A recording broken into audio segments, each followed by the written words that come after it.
A mob boss made a joke about Dean Martin's dead brother. His calm response shocked everyone.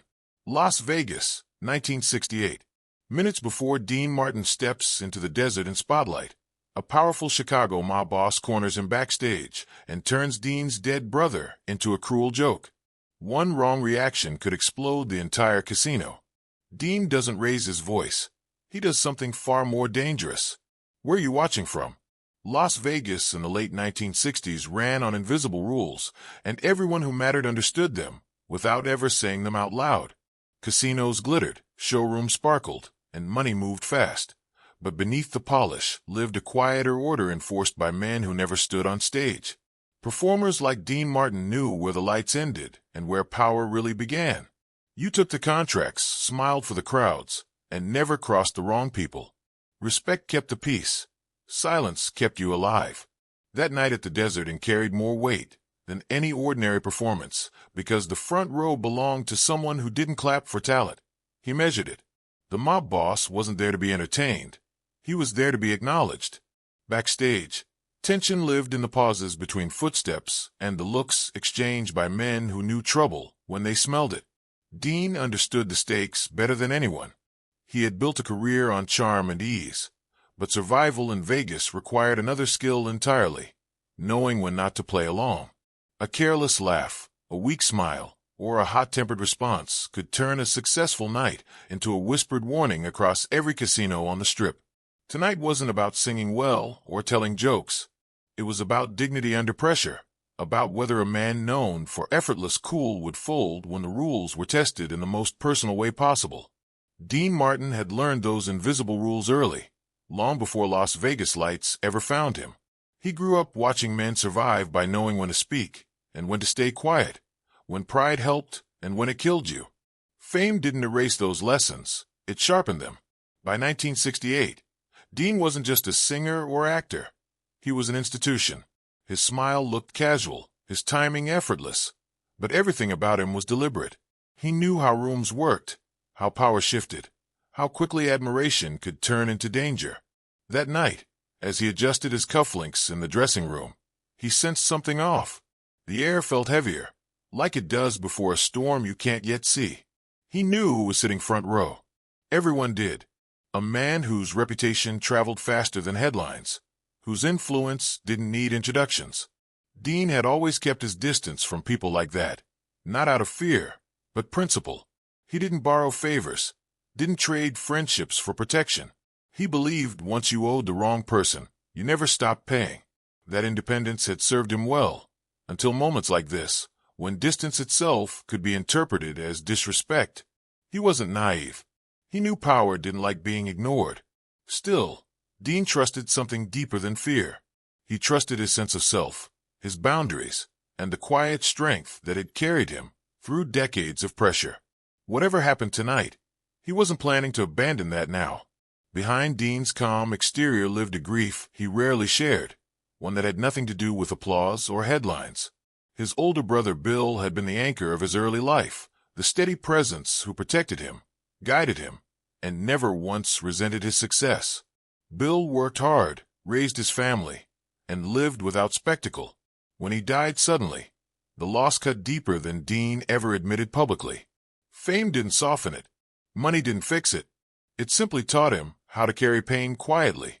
In Las Vegas, information moved like smoke, and private loss was never truly private. Dean knew that too. He had accepted that strangers might know his story, but knowing didn't give anyone permission to touch it. Family was sacred ground. That belief shaped everything about him. As footsteps approached his dressing room door, Dean's instinct sharpened. This wasn't about contracts or courtesy calls. The tone of the knock told him that much. When the messenger spoke, polite but firm, Dean heard the unspoken message beneath the words. This wasn't an invitation. It was a test. Refusing outright could escalate things. Complying too eagerly could invite worse.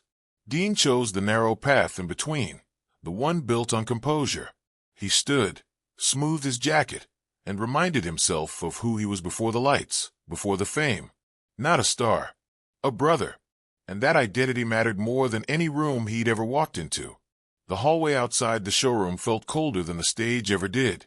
stripped of music and applause, ruled instead by silence and watchful eyes. When Dean saw the mob boss waiting, surrounded by men who existed purely to intimidate, he understood the power being displayed. This wasn't accidental positioning. It was theater of a different kind, a reminder of who controlled what in the city. Dean didn't rush. He didn't hesitate either. He walked forward with the same measured pace he used stepping into a spotlight, offering a handshake that was firm but restrained. The mob boss smiled, the kind of smile meant to unsettle rather than welcome. Conversation started harmless enough. Shared heritage, old neighborhoods, familiar names. It was deliberate. Established comfort before crossing lines. Dean listened, responded politely, and revealed nothing. Then came the shift. A name. A question asked too casually. Dean felt it immediately. The way you feel a bruise before it fully forms. His brother's name wasn't small talk. It was leverage. Every word that followed tightened the space between them. Each sentence testing how far humiliation could go before resistance appeared. Dean remained still, his expression unchanged, but inside, something hardened. He understood now what kind of moment this was. Not a misunderstanding. Not drunken talk. A calculated attempt to assert dominance by stepping on something sacred. The men around them watched closely.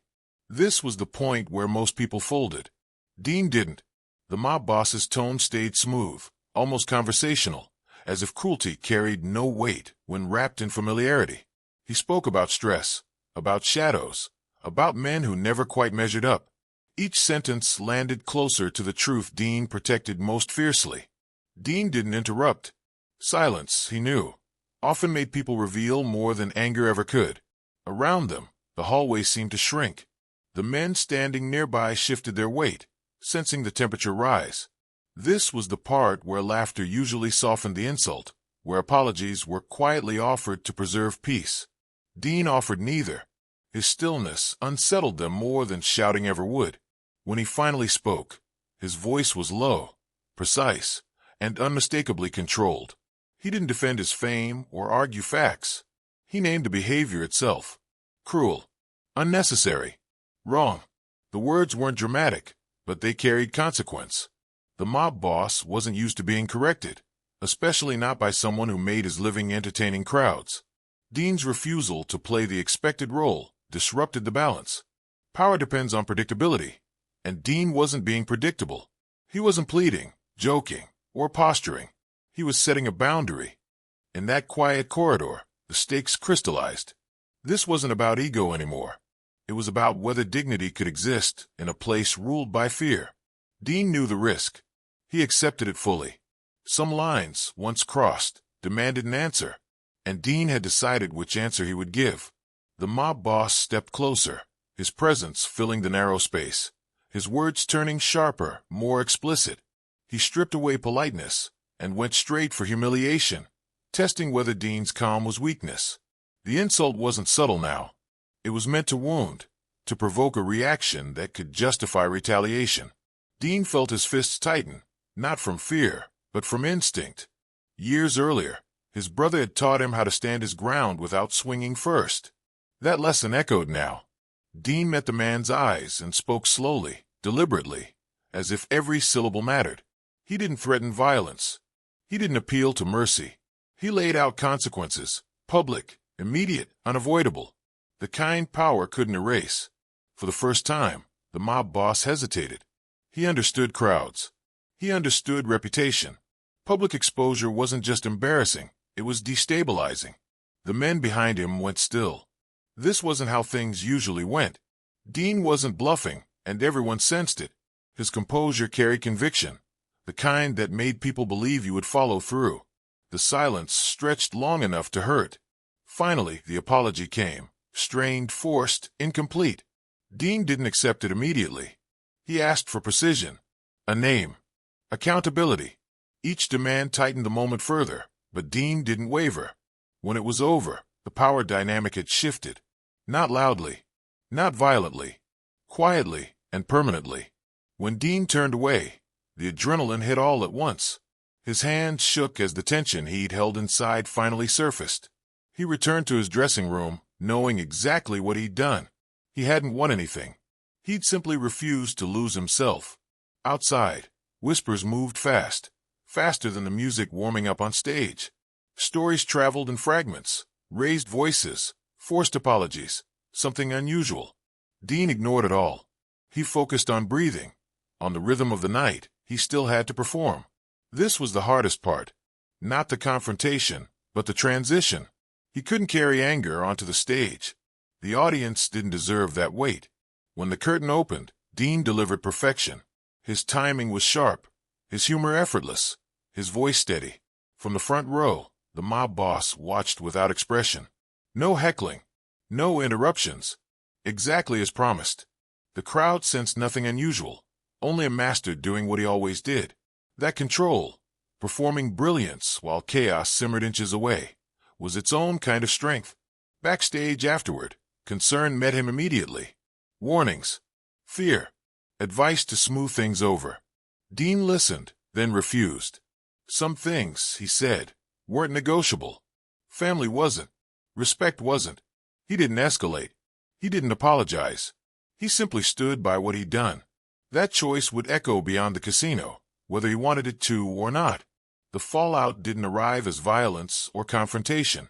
It arrived as tension, the kind that settles into rooms and conversations. Messages came through intermediaries, warnings dressed as concern.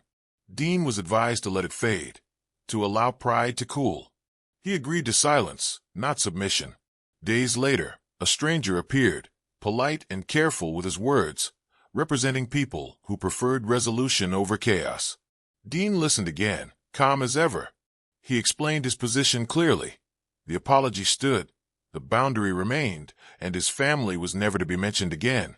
There was no anger in his voice, only certainty. That certainty carried weight. It wasn't bravado. It was resolve. The visitor understood that pressing further would only harden it. When the door closed, Dean felt exhaustion settle deep in his bones. Standing firm costs energy. It always does. That night, his daughter noticed. She named the sadness he carried without being told. When she said she was proud of him, something inside Dean softened. Her words mattered more than any threat ever could. In that moment, he knew he'd chosen correctly. Power fades. Reputation shifts. But the way you protect the people you love, that stays. And no matter what came next, Dean could live with that. The story settled into the background of Las Vegas life, never printed, never officially confirmed, but quietly understood by those who paid attention. Dean kept working, kept smiling, kept moving through casinos and sound stages with the same calm authority he always had. Yet something subtle had changed. People watched him differently now. Not with fear, but with curiosity. He hadn't shouted. He hadn't folded. He had drawn a line and held it. That kind of restraint confused people who believed power only came from intimidation. Dean didn't speak about the incident, not to friends, not to reporters. Silence became part of the agreement, part of the balance that kept things from boiling over. Still, the memory lingered. Every time he walked into a casino, every time he shook a hand, he felt the echo of that hallway. It reminded him how fragile peace could be, how quickly dignity could be tested. He thought often about his brother during those weeks, about how Bill had faced harder lives without applause or protection. That memory grounded him. If Bill could endure long shifts and quiet sacrifices without recognition, Dean could endure a little tension without complaint. The danger wasn't gone, but had transformed. It no longer hovered like an immediate threat. Instead, it became something heavier. The knowledge that standing up once meant being ready to stand up again if needed. Dean accepted that burden without drama. Months later, fate tested that resolve again, this time in public. A dinner invitation turned into an unexpected encounter, one Dean could have avoided but chose not to. When word came that the same mob boss wanted to speak privately, silence fell at the table. Friends offered him an easy exit. Dean declined. He wasn't chasing confrontation, but he wasn't running from it either. The meeting was different this time. No entourage, no posturing, just two men and a heavy history between them. Dean listened as the mob boss spoke, slower now, more measured, admitting fault without excuses. It wasn't rehearsed. It wasn't forced. It was the sound of someone reckoning with his own behavior. For the first time, Dean heard something unexpected: shared grief. Another brother. Another loss. The room softened, not into friendship, but into understanding. Dean didn't rush forgiveness. He explained why the words had mattered, why they cut deeper than threats ever could. The mob boss listened, really listened. When Dean accepted the apology, it wasn't dramatic. It was quiet, final. A boundary reaffirmed, not erased. When Dean returned to his friends, they saw it in his face. The tension was gone. Not because danger had vanished, but because respect had replaced it. Years passed, and the incident aged into legend rather than warning. Dean continued performing, aging gracefully into a figure people admired, not just for talent, but for character. The mob boss drifted in and out of Las Vegas, his power slowly dimming as time took its toll. When they crossed paths again, it was different still. Older men, slower movements, fewer illusions. They spoke briefly, almost casually, about changes in the city and the weight of years. Before leaving, the mob boss said something Dean hadn't expected. That night in 1968 had changed him. Not completely, not magically, but enough. It had forced him to confront the line between strength and cruelty. Dean accepted the words without pride. He didn't see himself as a teacher. He had simply acted according to his values.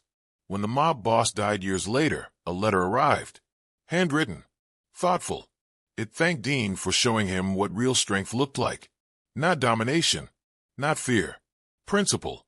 Dean read it once, folded it carefully, and placed it among his most personal belongings. It wasn't validation he'd sought, but it mattered all the same. Proof that standing firm, even briefly, could ripple farther than expected. Late one night, alone, Dean took out an old photograph of his brother. The edges were worn, the image slightly faded, but Bill's smile was unmistakable. Dean studied it quietly, remembering laughter, arguments, shared meals, and long silences that needed no words. He spoke softly, not for an audience, not for memory's sake, but for himself. He told Bill what had happened, how someone had tried to reduce his life to a cruel joke, how he hadn't allowed it, how he'd stood still instead of striking, spoken calmly instead of shouting. He hoped that mattered. In that quiet room, far from the lights and noise, Dean understood something clearly. Strength didn't announce itself. It revealed itself in restraint, in loyalty, in the moments when fear suggested one path and love demanded another. He placed the photo back where it belonged and sat there a while longer, feeling the ache that never fully left. Bill was gone. That would never change. But his dignity hadn't been taken with him. Dean had protected that, and in doing so, he'd protected a part of himself. That knowledge settled over him like peace. Not the absence of danger, but the presence of purpose. The moment that stayed with people wasn't the threat or the apology. It was how Dean had handled the power shift without spectacle. Word spread quietly among performers, managers, and people who lived by reading rooms instead of headlines. Dean Martin had done something rare. He had confronted power without borrowing any of it. No raised voice. No leverage except truth. That restraint became the real story. In a city built on excess, understatement carried shocking force. People replayed the scene in fragments. Dean standing still, asking for an apology, insisting on a name. Not backing down. That was the genius of it. He didn't humiliate the mob boss publicly. He offered him a way out that preserved order while correcting cruelty. It flipped the script. The mob boss wasn't defeated. He was exposed to himself. That's why it worked. Dean's response wasn't designed to win. It was designed to protect something sacred. That distinction mattered. When people talked about it later, they didn't focus on danger. They focused on discipline. Dean had proven you could assert dignity without becoming what you opposed. That lesson traveled farther than threats ever could. It lingered in dressing rooms, at bar counters, in quiet conversations between people who wondered how they might respond if tested the same way. Dean had given them an answer. For the mob boss, the confrontation replayed differently. Power had always worked for him, because fear filled the gaps. That night, fear hadn't appeared where he expected it. Instead, he'd faced calm. Calm made him look reckless. It made his words sound small. That realization unsettled him more than resistance ever could. In his world, men responded with submission or violence. Dean had offered neither. Over time, that moment lodged itself in the mob boss's memory, resurfacing when he least wanted it to. It forced comparison between who he was and who he claimed to be. When he later spoke about legacy, it wasn't performance. It was anxiety. Time had begun asking questions power couldn't silence. Dean never pressed him on it. He didn't need to. The shift had already happened. By refusing to accept cruelty as normal, Dean had changed the terms of interaction. Even dangerous men notice when someone refuses to fear them. Not loudly, quietly. And quiet recognition is harder to erase. That's why the later apology mattered. It wasn't about reconciliation. It was acknowledgement. The mob boss had crossed a line and been made to see it. That stayed with him. Long after casinos changed hands and reputations faded, that night remained, a reference point he couldn't ignore. What made Dean's reaction legendary wasn't courage alone. Plenty of people had been brave and lost everything for it. It was the precision. He chose the one response that removed all excuses. If violence followed, it wouldn't be chaos. It would be cruelty exposed. That clarity protected him. It also protected the city from something uglier. By keeping the confrontation contained, Dean avoided turning a personal insult into public fallout. He didn't escalate, he concluded. That's why the crowd never knew. They only saw the result, a flawless performance, a front-row silence, a balance preserved. Later, when younger performers asked him how he'd handled pressure like that, Dean never dramatized it. He spoke about family, about knowing what mattered before you were tested. Fame complicates values, he said, but it doesn't replace them. That answer disappointed people looking for tricks or tactics. Dean had none to offer. He'd simply been himself. That authenticity is what flipped the power dynamic. The mob boss had expected fear. He'd encountered principle. And principle, when calmly applied, leaves very little room to maneuver. That was the genius reaction. Not cleverness, but clarity. After the apology, the city recalibrated. The tension eased not because threats disappeared, but because boundaries were understood. The mob boss kept his distance. His associates stopped whispering. Dean moved freely, unchanged in behavior, which was itself a message. He hadn't gained protection. He hadn't lost it either. He had simply asserted who he was. Crowds continued to love him. Casinos continued to book him. Life moved forward. That continuity mattered. It showed that dignity didn't have to cost everything. For the mob boss, the reaction was quieter. He didn't seek revenge. He didn't seek validation. He adjusted. That adjustment spoke volumes to people who noticed such things. When power adapts instead of striking back, it's acknowledging resistance it can't crush without consequences. Dean never celebrated that. He didn't need to. The absence of escalation was victory enough. Over time, the story lost its sharp edges and gained weight. It became less about danger and more about example. How a man famous for ease had demonstrated backbone without theatrics. That contrast stayed with people. It reminded them that real authority doesn't demand attention. It commands respect by standing firm and letting others decide how far they're willing to go. Years later, when Dean encountered the mob boss again, age had softened both men. The city had changed too. New buildings, new money, fewer illusions. Their brief conversation carried no tension, only reflection. The mob boss admitted what others never would, that Dean's calm refusal had forced him to reconsider how he used power. Not abandon it, but examine it. That admission mattered because it wasn't asked for. Dean accepted it without triumph. He wasn't interested in moral victories. He was interested in closure. When they shook hands, there was no audience, no drama, just mutual recognition. Later, when the letter arrived after the mob boss's death, Dean read it slowly. Gratitude, regret, respect. He folded it carefully, understanding that not all change is visible and not all impact is immediate. That letter wasn't proof of transformation. It was proof that standing firm can echo long after the moment passes. Dean placed it among his most personal items, not as a trophy, but as a reminder. He had done what he believed was right, and sometimes that's enough. In private, Dean returned again and again to the same thought. Bill would have done the same. That belief steadied him. He remembered his brother's quiet strength, his refusal to complain, his loyalty to family above all else. Dean realized that night hadn't changed him. It had revealed him. Fame hadn't created his values. It had tested them. Sitting alone with the photograph, Dean felt grief and pride coexist without conflict. He hadn't protected a memory out of anger. He'd done it out of love. That distinction mattered. Anger burns fast. Love endures. Defending Bill wasn't about correcting a mob boss. It was about honoring the man who had shaped him long before stages and contracts existed. That understanding brought peace. Not happiness, peace. The kind that lets you sleep without rehearsing regrets. Dean carried that quietly into the rest of his life. It showed in how he treated people, how he avoided cruelty even when power allowed it. The lesson had been learned early, reinforced brutally, and carried faithfully. Family first. Always. When Dean's children spoke about him years later, they didn't start with his voice or his fame. They talked about loyalty, about how he never forgot where he came from, about how certain lines were never crossed in his presence. The night at the desert and became part of that larger picture, not as a story of danger, but of character. Dean hadn't sought confrontation. He'd accepted responsibility. That distinction shaped how people remembered him. Even those who lived in harder worlds understood it. Respect, once earned without force, lasts longer than fear. Dean's refusal to let his brother be reduced to a joke had preserved more than a reputation.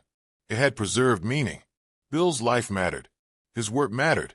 His love mattered. And Dean had made sure that truth couldn't be erased by power or cruelty. That was the private aftermath no one saw. The quiet satisfaction of knowing you did right by someone who couldn't speak for themselves anymore. Dean carried that forward, unannounced, uncompromised. In the end, the story spread not because it was loud, but because it was clean. A single moment where fear met principle and backed down. People remembered it because it offered a blueprint. You don't need dominance to defend dignity. You need clarity. Dean Martin's calm response became legend not as an act of defiance, but of love. Love for family. Love for truth. Love strong enough to hold steady under pressure. That night in 1968 wasn't about a mob boss losing face. It was about a brother refusing to let memory be disrespected. That's why it lasted. Long after the casinos changed names and the players disappeared, the lesson remained. Power tests everyone eventually. When it does, shouting is optional. Standing firm is not. Dean Martin showed that real strength doesn't shout, it stands. If this story moved you, like the video, subscribe for more true Hollywood stories, and tell us in the comments. Would you have stayed calm, or reacted differently when family was disrespected?